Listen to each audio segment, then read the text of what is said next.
The most important structure humanity has ever put into space is being shut down in 4 years. And right now, nobody is sure what replaces it. For over 2 decades, the International Space Station has been home to astronauts, a laboratory for thousands of experiments, and the anchor of American presence in orbit. But NASA has made it official. The ISS is coming down in 2030, and when it does, the United States could find itself with no space station at all. Unless a group of private companies can pull off something that has never ever been done before. Billions of dollars are already moving. Rockets are being built. Competing visions for what comes next are taking shape right now. And the winner of this race could control human activity in low Earth orbit for the next 30 years. Now, to understand what's at stake here, you first have to understand what exactly the world is about to lose. So the International Space Station has been continuously occupied since November 2000. That is over 2 decades, without a single day when humans were not living and working inside it. More than 250 people from 20 countries have visited.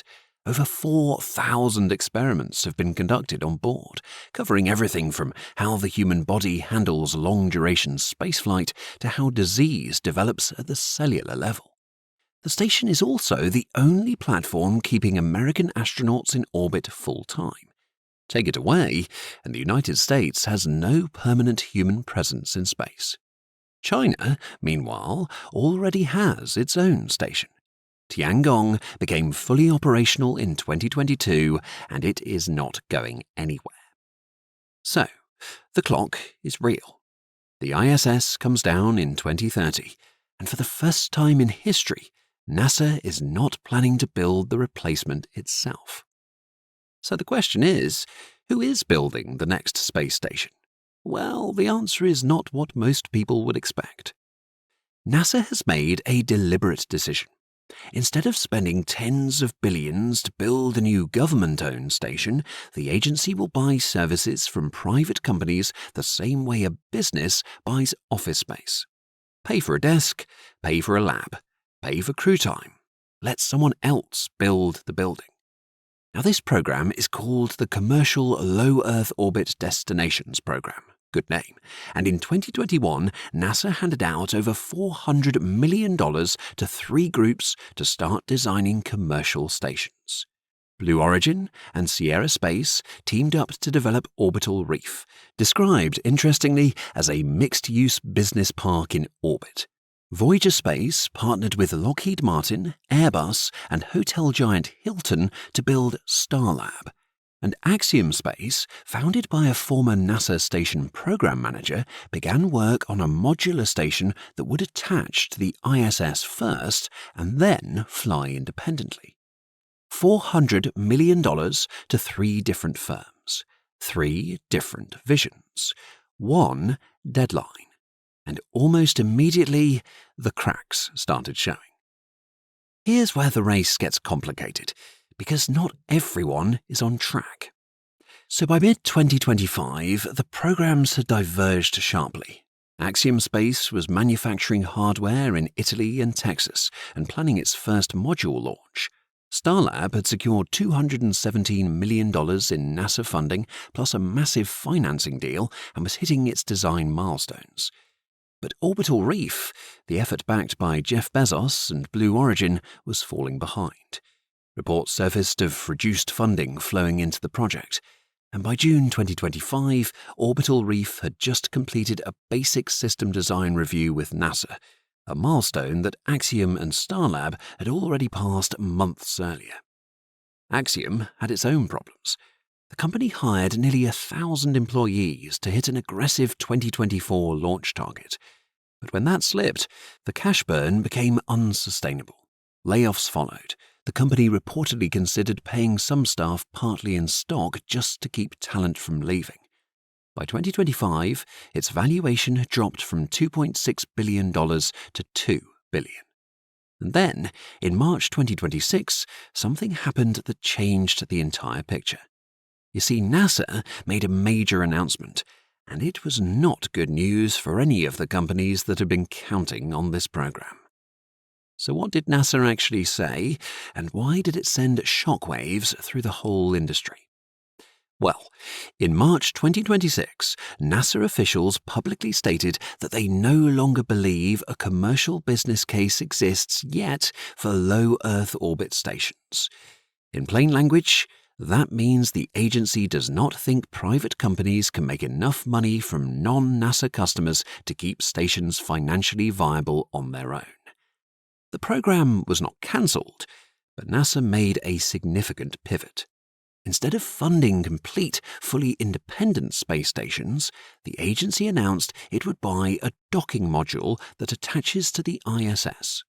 Private companies could then dock their own modules to this core section, test them out, and eventually detach to fly independently when the timing was right. It is a more cautious path, shall we say, than originally planned, and it pushes the timeline out further. The Phase 2 contracts, expected to be awarded in 2026 to at least 2 companies, now have an uncertain future. What was once a straight race to build and launch full stations has become a more complicated negotiation about what a commercial station even needs to be. But while the established players were dealing with this, a newcomer had already moved faster than anyone else in the field. There is one company that did not wait for NASA's timeline, and it is now ahead of everyone. Vast is a private space company founded by cryptocurrency billionaire Jed McCaleb. It was not part of the original 2021 NASA funding round. It did not receive the government grants that Blue Origin, Starlab, and Axiom did. It just started building. Vast's first station is called Haven 1. It is a single module, 10.1 meters long, with 45 cubic meters of living space. It was designed to launch on a standard SpaceX Falcon 9 without any modifications, sized precisely to fit inside what SpaceX already has flying regularly. And in November 2025, Vast launched a smaller test vehicle called Haven Demo to validate its propulsion, power, and computer systems before committing them to the full station. By early 2026, Haven 1 had completed its primary structure and entered clean room integration, the stage where engineers install the core systems, including life support, pressure management, and thermal control. The revised launch target is Q1 2027. Now, if Haven 1 launches as planned, it will become the first commercial space station ever to host astronauts. Not Axiom, not Orbital Reef, not Starlab. A company most people had never heard of 3 years ago. But a space station is not just a structure. The bigger question is what happens inside it, and that is actually where the real competition begins.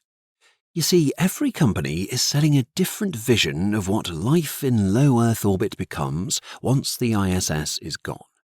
Axiom is pitching continuity. Attach its first module to the ISS, keep NASA research running without interruption, then detach into a full independent station once it has enough modules. Stability is the sell. Starlab is pitching scale.